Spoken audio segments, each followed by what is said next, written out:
Selamat pagi, saudara dikasih Tuhan, kita ketemu lagi dalam Persekutuan Doa Pagi GKI Gading Indah. Sebelum kita merenungkan berita firman Tuhan, mari kita nyanyikan pujian berikut ini.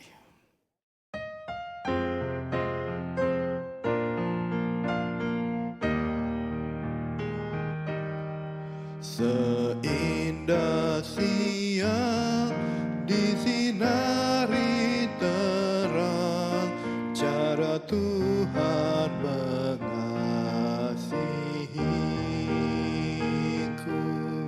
Seindah petang dengan angin sejuk, cara Tuhan mengasihiku.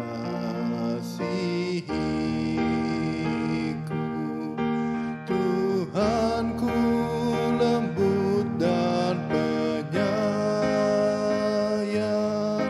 dan aku mengasihi Dia. Kasih-Nya besar, agung dan mulia, cara Tuhan mengasihiku.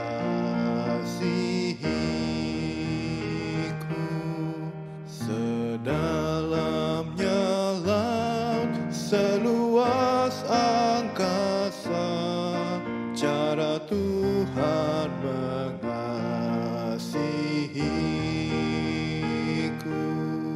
Seharum kembang yang tetap semerbak, cara Tuhan mengasihiku.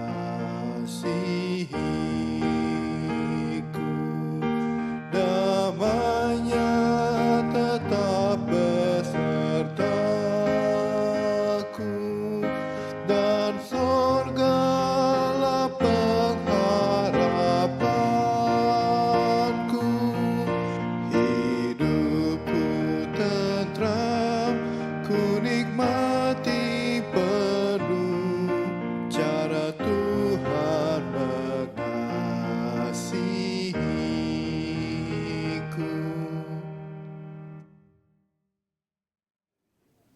Pada hari ini kita akan membaca dari Mazmur 121 ayat 1 dan 2. Aku melayangkan mataku ke gunung-gunung, dari manakah akan datang pertolonganku?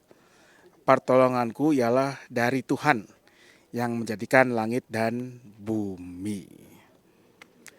Saat ini kita ada di puncak gunung, ya. Ada beberapa gunung atau bukit lah mungkin ya, lain ini adalah tempat wisata yang utama.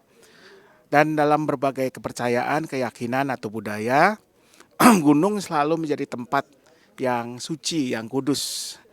Gunung Semeru, Gunung Olympus di Yunani, Gunung Mameru ya, Gunung Fuji di Jepang, dan di banyak tempat lainnya. Kenapa? Karena gunung selalu dipahami sebagai tempat di mana yang kudus, Tuhan hadir, bertahta, berkuasa. Dan disitulah manusia bertemu dengan yang maha kuasa itu. Kita ingat misalnya cerita bangsa Israel yang berkumpul di kaki Gunung Sinai setelah keluar dari Mesir. Lalu Musa yang bertemu dengan Tuhan Allah di puncak Gunung Sinai. Bangsa Israel hanya bisa menunggu di bawah, dan setelah Musa kembali dikatakan mukanya bercahaya karena diliputi kemuliaan Tuhan.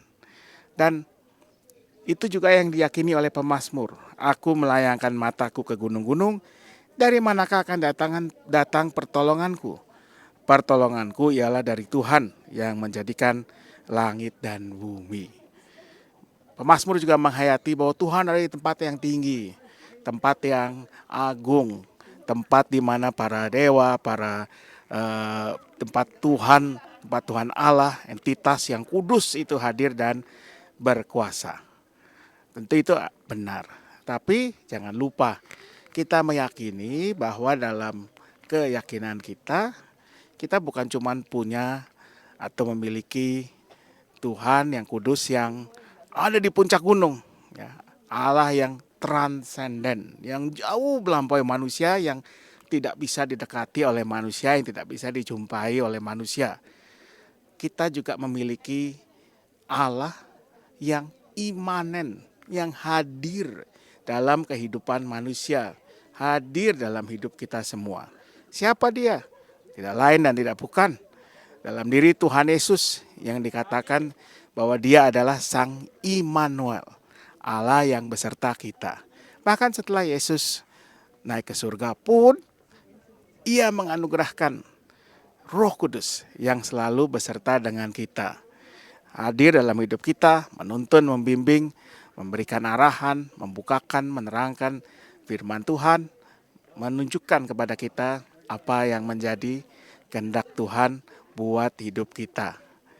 Jadi kita bukan hanya punya Allah yang transenden, tetapi Allah yang transenden itu juga hadir dalam Roh Kudus, dalam Tuhan Yesus Sang Immanuel yang selalu beserta dalam hidup kita.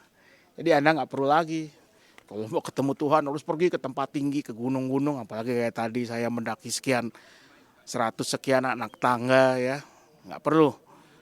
Karena Tuhan hadir di mana Anda mau datang kepadanya.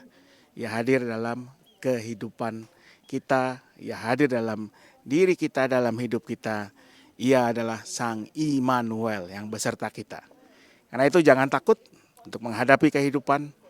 Jangan ragu untuk datang kepada Tuhan dalam segala keberadaan kita. Karena ia hadir dan menjumpai setiap kita. Selamat pagi, Tuhan beserta selalu. Mari kita berdoa. Ya Tuhan, kami bersyukur bahwa padamu kami boleh menemukan Tuhan yang bukan hanya ada di tempat tinggi, di sorga dengan segala kemuliaan, tapi Tuhan yang hadir dalam kehidupan manusia.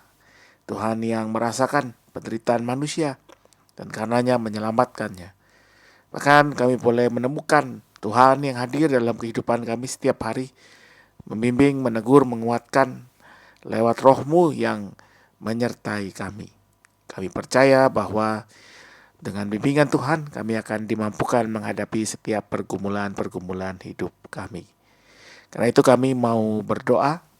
Kami berdoa untuk bangsa dan negara kami dengan segala hal yang dihadapi bersama-sama sebagai bangsa. Biarlah kami boleh tetap percaya bahwa penyertaan Tuhan akan memampukan kami untuk mengerjakan apa yang baik bagi hidup bersama. Biar setiap kami boleh bekerja bersama-sama dengan orang-orang lain, apapun keyakinan, pandangan politik, keadaan ekonominya. Segala yang berbeda boleh Tuhan persatukan dalam kecintaan akan bumi Indonesia ini. Kami berdoa untuk gerejamu, biar gereja Tuhan boleh terus merasakan bimbingan penyertaan Tuhan dalam setiap perjalanannya, dalam setiap pelayanan dan karyanya di dunia ini. Kami berdoa untuk setiap kami dengan segala pergumulan kami, untuk kami yang bergumul dengan masalah ekonomi, kami yang bergumul dengan masalah relasi, kami yang bergumul dengan berbagai masalah kesehatan kami. Kami percaya Tuhan akan mampukan kami untuk menghadapi setiap pergumulan dengan berserah, bersandar kepada Tuhan.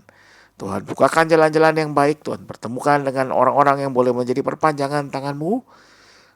Biarlah kami juga boleh membuka diri kami, hati kami untuk apa yang baik dari Tuhan. Dan biarlah kami mempercayakan setiap langkah hidup kami hanya dalam tangan kasih Tuhan. Seperti kami juga percayakan doa kami ini hanya dalam nama Tuhan Yesus Kristus, Juru Selamat kami yang benar. Amin.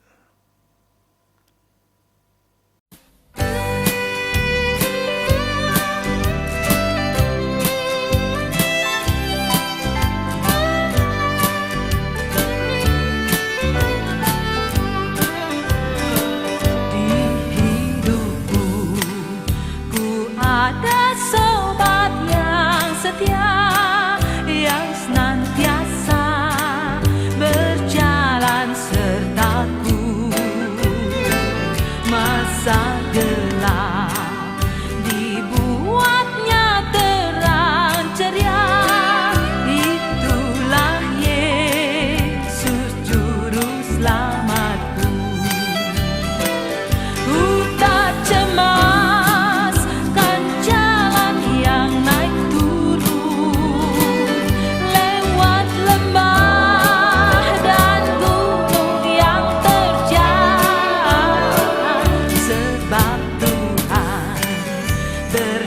berjalan terus di sampingku, memimpinku ke negeri yang kekal.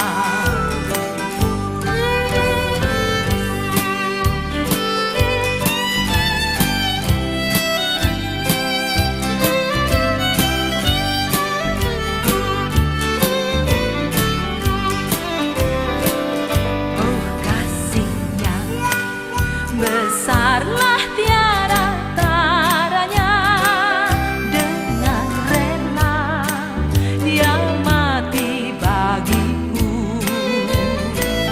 Kepadanya ku serahkan jiwa dan raga, sejak itu Dia bimbingku selalu. Ku tak cemas kan jalan yang naik turun, lewat lembah dan gunung yang terjal, sebab Tuhan berjalan terus di sampingku, memimpinku ke negeri yang kekal.